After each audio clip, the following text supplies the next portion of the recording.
Cet atelier s'inscrit dans le cadre d'un processus que nous avons entamé depuis 2015.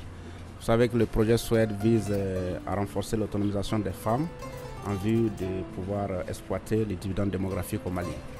Et le projet intervient sur 3 composantes. Une composante qui vise à renforcer la santé et la reproduction des femmes et puis à faire en sorte que les femmes soient mieux autonomisées, soient mieux scolarisées et soient mieux maintenues à l'école. Nous avons une autre composante qui renforce la distribution des médicaments du niveau central jusqu'au dernier kilomètre, c'est-à-dire jusqu'au niveau CESCOM, au niveau village. Et nous travaillons sur la composante 3 pour renforcer l'engagement des leaders religieux et des chefs coutumiers, mais aussi des parlementaires et des hommes politiques pour que le Mali vraiment puisse, dans sa planification et dans la mise en œuvre de ses politiques publiques, prévoir des choses qui nous permettent de nous inscrire dans l'atteinte du dividende démographique au Mali.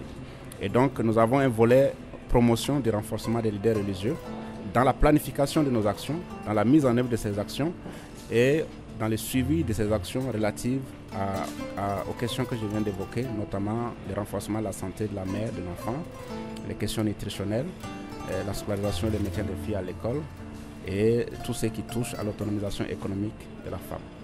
Donc nous avons envoyé dans ce cadre les leaders religieux du Mali et les chefs coutumiers à une formation au Caire à travers l'université Al-Azhar qui forment les leaders religieux à travers le monde sur ces questions-là. Et surtout, ils forment les gens sur les questions de santé, les interrelations entre les questions de santé et la vision de l'islam.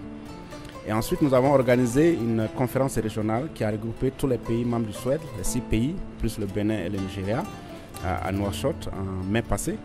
Et donc, les pays ont fait une feuille de route pour définir les actions stratégiques à mettre en œuvre pour pouvoir vraiment adresser les problématiques liées à la santé de la mère, de l'enfant, les questions de planning familial et les questions des populations dans leur globalité.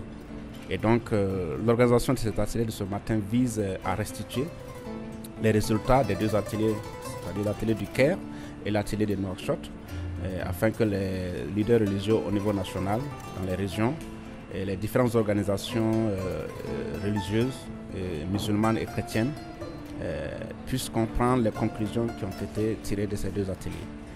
Et le second objectif de cet atelier, c'est aussi finaliser le plan d'action, en tout cas qui va désormais orienter les interventions des religieux à travers tout ce que nous avons en termes de planification. Et donc l'atelier vise à la fin de disposer en tout cas d'un plan d'action consolidé, d'un plan d'action partagé par tout le monde et qui est accepté et dont la mise en œuvre va commencer immédiatement.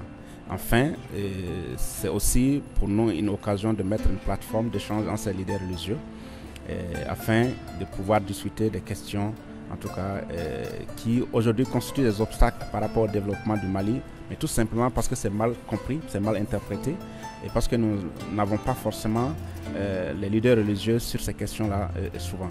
Et donc vraiment, l'atelier vise à lancer de manière officielle les activités de ces réseaux, de cette plateforme des leaders religieux et la mise en œuvre du plan d'action qui va être finalisé d'ici demain.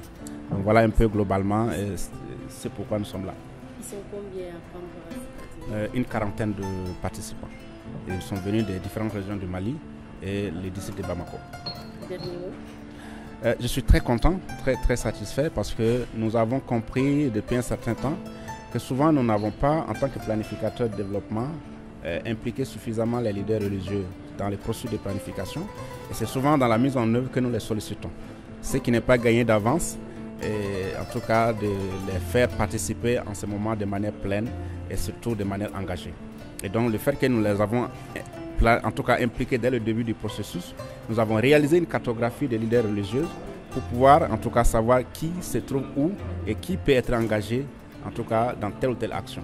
Et donc nous pensons que si réellement l'atelier arrive à tirer de bonnes conclusions et de bonnes recommandations, c'est vraiment, ces religieux vont constituer un groupe d'appui à la mise en œuvre du projet SWED dans sa globalité. Et là, je suis très satisfait de l'engagement des leaders religieux. Depuis 2015, nous sommes ensemble. Cela dénote d'un engagement solide, d'un engagement sûr. Si réellement les questions sont clairement posées, je ne vois pas de problème qu'on ne puisse pas travailler avec les leaders religieux. En tout cas, c'est le comportement qu'ils m'ont démontré depuis là. Voilà, je suis très satisfait. On va changer de date. Ok.